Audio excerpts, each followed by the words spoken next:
بیٹھنے کو کہا تھا وہاں بیٹھا تھا کہ نہیں؟ میں صرف اتنا پوچھوں گا، جدھر سے باغ جانے کو کہا تھا وہاں سے باغا تھا کہ نہیں؟ جدھر آ جانے کو کہا تھا ادھر آیا تھا کہ نہیں؟ بس میں صرف اتنا پوچھنے کے لیے جمع کروں گا قیامت کے دن، بس۔ آپ سمجھے میری بات؟ یعنی وفاداری اور محبت، اس کا پوچھنے کے لیے کہ پروردگار نے فرمایا دنیا میں تو میں تیرا ہی تھا، اب صرف اتنا پوچھوں گا کہ تو میرا تھا کہ نہیں تھا۔ ایاک نعبد و ایاک نستعین، کتنے خالص جملے ہیں اور کتنے دو ٹوک جملے ہیں۔ ایاک نعبد، ہم تیری ہی عبادت کرتے ہیں، و ایاک نستعین، اور مدد بھی تجھ سے اس لیے مانگتے ہیں، تجھ سے مدد اس لیے مانگتے ہیں کہ تو اگر کبھی مدد کرے گا بھی تو احسان نہیں جیت لائے گا، تو اگر کبھی مدد کرے گا بھی تو احسان نہیں جیت لائے گا، اور کوئی 2 ٹکے دے دے گا تو ساری زندگی تیرے اوپر سوار ہو جائے گا۔ یہ کیا تھا جی؟ تو یہ نہیں تھا، میں نے یہ کیا، میری ذرا سی مدد سے تو ادھر سے ادھر نہ آیا ہوتا، تیرا پاسا ہی کہاں پلٹتا، میں نے اس شہر سے اس شہر میں تجھے نہ بلایا ہوتا، میں نے گھر سے اٹھا کے تجھے اسکول میں نہ ڈالا ہوتا۔ رب کہتا نہیں، میں دیتا بھی سب کچھ رہتا ہوں، چھم چھم برساتا رہتا ہوں، بن مانگے بھی دیتا رہتا ہوں، بن ہو کے بھی دیتا رہتا ہوں، اور بلا ضرورت بھی دیتا رہتا ہوں، مگر پوچھتا کبھی نہیں ہوں تمہیں۔ میں مادر سے زیادہ مہربان ہوں اور باپ سے زیادہ شفیق ہوں، ماں سے زیادہ مہربان ہوں اور باپ سے زیادہ شفیق ہوں۔ سمجھے آپ؟ وہ صرف یہ پوچھے گا جمع کر کے کہ میں تمہارا تھا، تم کس کے تھے؟ ارادہ چونکہ دیا، اختیار دیا، آزادی دی، کھلا چھوڑا۔ کیا کسی نے روکا تھا آپ کو، یا کسی نے بلایا ہے آپ کو آپ مسجد میں آئے؟ کوئی منادی ندا کرنے والا گیا تھا آپ کے پاس کہ اٹھو اٹھو اٹھو مسجد میں چلو؟ آپ کے اندر آپ کا ضمیر اس نے منادی بنا دیا۔ یہی اندر کا منادی کبھی مسجد میں لے جاتا ہے، کبھی شراب خانے میں لے جاتا ہے، کبھی قبہ خانے میں لے جاتا ہے، کبھی بیت اللہ میں لے جاتا ہے، کبھی مسجد نبوی میں لے جاتا ہے۔ دیکھ تو کہ اب تیرا منادی کون سا ہے، تجھے کدھر لے جا رہا ہے۔ جدھر کا تیرے اندر منادی بیٹھا ہوگا ادھر ہی جائے گا تو، جدھر کا ندا دینے والا تیرے اندر بیٹھا ہوا ہوگا اسی بستی کا تو مقیم ہوگا، ادھر ہی تو جائے گا، اسی رخ پہ جائے گا۔ وہ جو منادی تیرے اندر بیٹھا ہوا ہے اسی منادی کو بعض دوسرے لفظوں میں ضمیر کہا گیا، مختلف نام رکھے اس کے، اسی کو کیا کہا گیا؟ ضمیر۔ اب یہ آزادی، اختیار اور یہ ساری چیزیں، تو انسان کی تخلیق کا ایک مقصد یہاں پہ ایک مقصد بیان کیا کہ مقصد تخلیق انسانیت کیا ہے، انسان کی تخلیق کا مقصد اور کائنات میں اس کی حیثیت اور اللہ تعالی سے اس کے تعلق کی نوعیت، 3 چیزیں اس جگہ بیان ہوئی۔ اب سمجھے اس بات کو؟ یعنی مقصد تخلیق انسانیت کا مقصد، کائنات میں اس انسان کی حیثیت کیا ہوگی یہ بیان ہوا اس میں، اور اللہ تعالی سے اس کے تعلق کی نوعیت کیا ہوگی۔ مقصد تخلیق معرفت قرار پایا، فَحَبَبْتُ أَنْ أَعْرَفَ فَخَلَقْتُ الْخَلْقَ۔ مقصد تخلیق کیا قرار پایا؟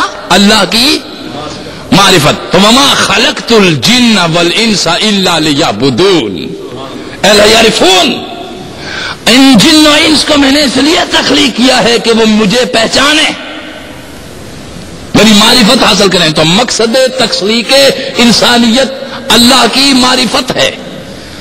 اب آپ اس لفظ کو، ان 2 لفظوں کو، جملوں کو ذہن میں رکھ لیجئے، یہ خلاصہ ہے میری گفتگو کا۔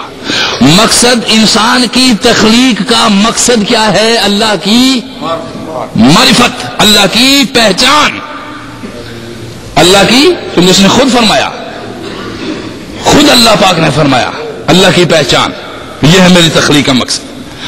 اور اور پھر حیثیت کیا قرار پائی؟ انی جاعلن فی الارض خلیفہ. یہ آیا ہے اس کائنات میں کس حیثیت سے؟ رب کے نائب ہونے کی حیثیت سے. اب سمجھیے مقصد تخلیق معرفت قرار پایا، اور جو تخلیق کیا یہ شاہکار اس کو اپنا نائب بنایا، خلیفہ. اس کو کیا بنایا؟ اپنا خلیفہ، نائب. اور اللہ تعالی سے اس کے تعلق کی نوعیت کیا قرار پائی؟ تو پچھلی آیت میں کہہ دیا گیا یا یوحنا سعبدوا ربکم الذی خلقکم. تعلق کی نوعیت عبد و معبود کی ہوگی. تعلق کی نوعیت کس طرح کی ہوگی؟ عبد اور معبود کی. تخلیق کس لیے کیا گیا؟ معرفت اور پہچان کے لیے. حیثیت کیا دی گئی؟ اپنا خلیفہ اور نائب.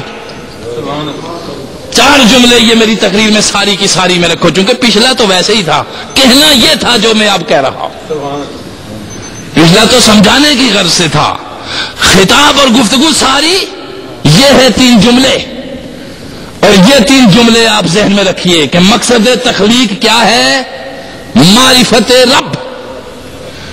مقصد تخلیق انسانیت کیا ہے؟ اللہ کی پہچان، معرفت.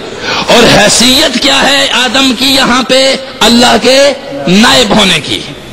یہ خلیفۃ اللہ فی الارض، یہ زمین میں اللہ کا نائب ہے. اور پھر اس سے اس کی اور اللہ کی تعلق کی نوعیت کیا ہے؟ عبد اور معبود کی. عبد اور معبود کی. بس یہ 3 جملے اگر تم نے یاد کر لیے لوگوں، یقین منو کہ تمہاری روحیں خوش و خرم ہو جائیں گی، ترو تازہ ہو جاؤ گے، تمہارے ذہن چمک اٹھیں گے، تمہاری روحیں اجلی ہو جائیں گی، اور ہمارے نفوس جو غلبہ شیطنت اور شہوت کی وجہ سے حاوی ہو چکے ہیں وہ کمزور پڑ جائیں گے. اللہ کی قدرت مسلمہ ہو جائے گی، اور نفس و شیطان کی طاقت کو شکست فاش مل جائے گی. اب خداوند قدوس جو ساری کائنات کا خالق ہے اور فرمانروا ہے، اپنے کائنات کے اس خطے میں جس کو زمین کہا گیا، اسے جاننے، سوچنے، سمجھنے کی قوت انسان کو دی گئی. جاننا، سوچنا، سمجھنا، یہ قوتیں دینے کے لیے انسان کو اللہ پاک نے بلائی برائی کا انتخاب کرنے کے لیے اس کو ارادہ دیا گیا. بلائی اور برائی کرنے کا انتخاب کرنے کے لیے اس کو کیا دیا گیا؟ ارادہ ہے اس کو دیا. چاہے تو بلائی کو اختیار کرے، چاہے تو برائی کو اختیار کرے. ارادہ دیا. اب سمجھ لے کہ جی ہم یہ کہیں کہ جی بس مجھ سے گناہ ہو رہے، اور ایک یہ جو فلسفہ ہمارے پاس آ گیا ہوا ہے کہ جی اللہ کی مرضی سے ہر کام ہوتا ہے، تو اگر یہ گناہ ہو رہے ہیں مجھ سے تو یہ اللہ کی مرضی سے نہیں، یہ تیرے نفس کی مرضی سے ہو رہے ہیں. اللہ نے 2 راہیں دکھا دی تجھے، اور پھر تجھے ارادہ دے دیا چاہے تو مسجدوں، مکتبوں، سکول اور کالج اور یونیورسٹی میں جا، چاہے تو فضول حیوانوں کی طرح گلیوں میں کرکٹ کھیل، اور آخری شکل جو تیری ہوگی وہ انتہائی مکروہ ہوگی. اور اس راستے کو اپنا آخری شکل میں جہاں جا کے پہنچے گا تیرا چہرہ رش کے کمر بن جائے گا. تیری آنکھ ایک علم کی انتہا کو پہنچے گی کہ جس پہ نگاہ ڈالے گا ہائے صرف شے کو نہیں سمجھے گا، حقیقت شے کو بھی سمجھنے لگ جائے گا. یہ مقصد تخلیق کا. اور سنیے، ان چیزوں کو جب بیان ہوا جو میں نے آپ کے سامنے بیان کر دی، اور اس بیان کے بعد انسان کی حیثیت بھی میں نے بتا دی، مقصد بھی بتا دیا آپ کو. آپ سب ایسے ہی ہیں جو نااہل، غافل، سست، کاہل. صبح کوئی اٹھاتا رہتا، کیا ہر شخص کو صبح اس کا ضمیر اٹھا نہیں رہا ہوتا؟